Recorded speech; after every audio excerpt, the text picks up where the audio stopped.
Bonjour à tous, aujourd'hui je vous fais une vidéo en partenariat avec Max Speeding Rods qui m'ont gentiment envoyé un turbo qui est compatible donc à ma Peugeot 207 1,6 L HDI 110 chevaux. Alors oui, effectivement, voilà, moi mon turbo à moi il commence à donner des signes de faiblesse, hein. Je trouve qu'il y a pas mal de fuites d'huile. On peut le voir notamment, alors là la caméra c'est peut-être difficile à voir, mais au niveau de la Westgate, là, la soupape de décharge, on a quand même pas mal d'huile. J'en ai aussi derrière. Enfin voilà, j'ai pas mal de fuites d'huile, je trouve. En plus, je sais pas si vous avez vu ma vidéo sur le diagnostic du code P0238, pression en admission trop haute. En fait, j'ai fait des tests routiers et en fait, j'ai pu me rendre compte que même en ayant réparé cette panne-là, qui était en l'occurrence une panne de l'électrovanne turbo qui se situe derrière le moteur, j'avais, si vous voulez, un décalage entre la pression d'air demandée en admission par le calculateur moteur et la pression mesurée par le capteur ici donc de pression de suralimentation. Donc j'avais toujours une petite différence. Certes, je vais plus au code P0238, mais voilà, j'ai un petit décalage. Donc du coup, il y a Max Speeding Rod qui m'a contacté, parce que c'est vrai que ça fait ma deuxième vidéo que je fais en partenariat avec eux, et qui m'ont gentiment en fait fourni ce turbo là, donc qui est totalement compatible avec mon véhicule. Voilà, il est pas modifié, hein, comment dire, il retient les spécificités du constructeur, hein. Voilà, il n'y a pas de boost, de performance supplémentaire. Je cherche quelque chose qui soit comparable au turbo d'origine. Donc voilà, du coup la vidéo d'aujourd'hui c'est vous faire donc une vidéo unboxing sur ce turbo qu'on va ouvrir, sur ce pack qu'on va ouvrir ensemble. Donc voilà, j'ai ouvert le paquet, on va pouvoir voir en direct ce qui se passe à l'intérieur. Donc là, nous avons d'abord donc tout ce qui est joint, donc joint de tout ce qui est évacuation d'huile et aussi au niveau du turbo, la petite plaquette. Je l'ouvrirai tout à l'heure. On va passer directement au turbo en lui-même. Alors voilà, bon, ils ont mis ça dessus, ok. Il a l'air plutôt bien protégé dans le carton. Alors je vais soulever comme ça à une main. Hop là. Qu'est-ce qu'il y a dans le carton? Bon, il n'y a que des protections. Après, il n'y a plus rien qui me concerne. Ouais. Ok. Bon, on va se concentrer donc sur ça. Et on va regarder ensemble. Donc au niveau des joints, donc on a cette petite plaquette là qui est en alu. Elle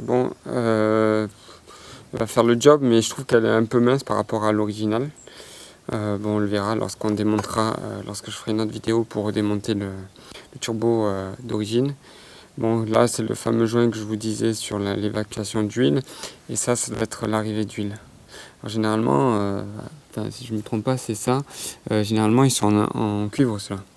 Donc bon, pour les joints, c'est pas terrible, peut-être à part si ce n'est que pour l'évacuation d'huile. Je pense qu'il doit bien faire le boulot.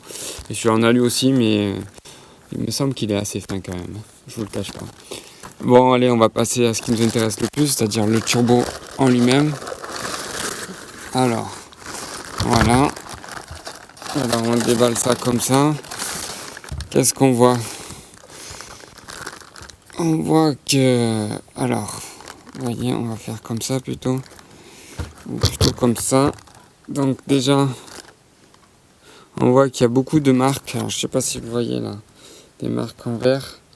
Ça veut dire qu'ils ont fait des tests, qu'ils ont bien réglé le turbo, qu'ils ont vérifié aussi l'équilibrage à 100%. Donc ça c'est le turbo avec géométrie variable, hein, on est d'accord.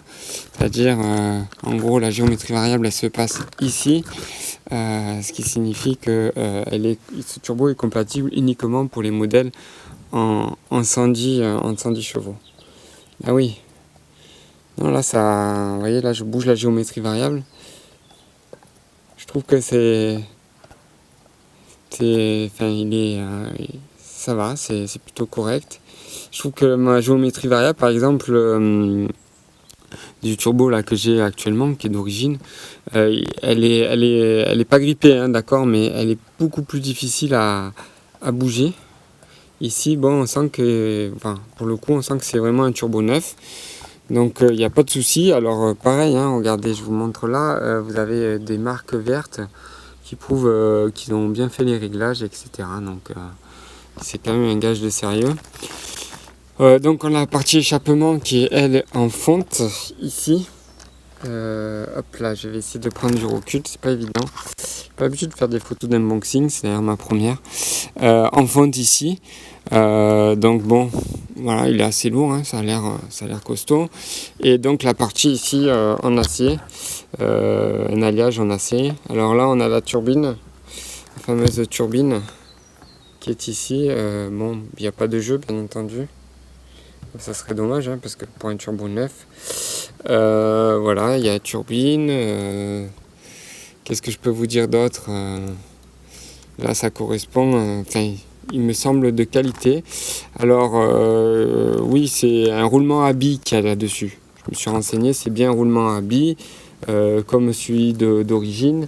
C'est un turbo qui est, pour le coup, si on regarde les spécificités, alors attendez, je les regarde en même temps pour rien oublier. Qu'est-ce qu'il nous dit là-dessus? Écoutez, ils nous disent qu'il est bien équilibré, qu'il y a eu un test d'équilibrage à 100%, que tout l'acier, la turbine est fait pour résister à des hautes températures, allant jusqu'à 900 degrés, etc. Bon, c'est un turbo qui est vendu donc sur le site Max Speeding Road, donc je vous mettrai le lien donc en haut à droite de l'écran et en bas dans la description.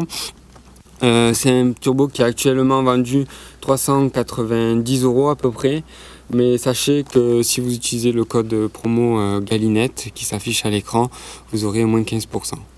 Voilà.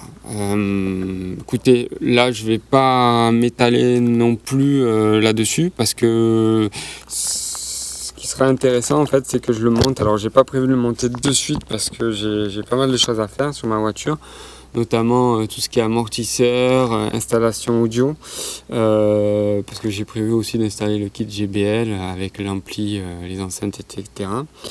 J'ai aussi tout ce qui va être aussi embrayage, volant moteur à changer, et donc ce turbo là je le mets de côté, on en reparlera, je le monterai certainement l'été prochain. Voilà, quand j'aurai des vacances. Bon, écoutez, n'hésitez pas si vous avez des questions, si vous voulez des liens, vous les avez, vous savez, dans la description. Voilà, le but en fait, c'est, moi, il me semble de qualité ce turbo là, hein, je vous le dis franchement. Bon, après, je suis pas un expert non plus en turbo.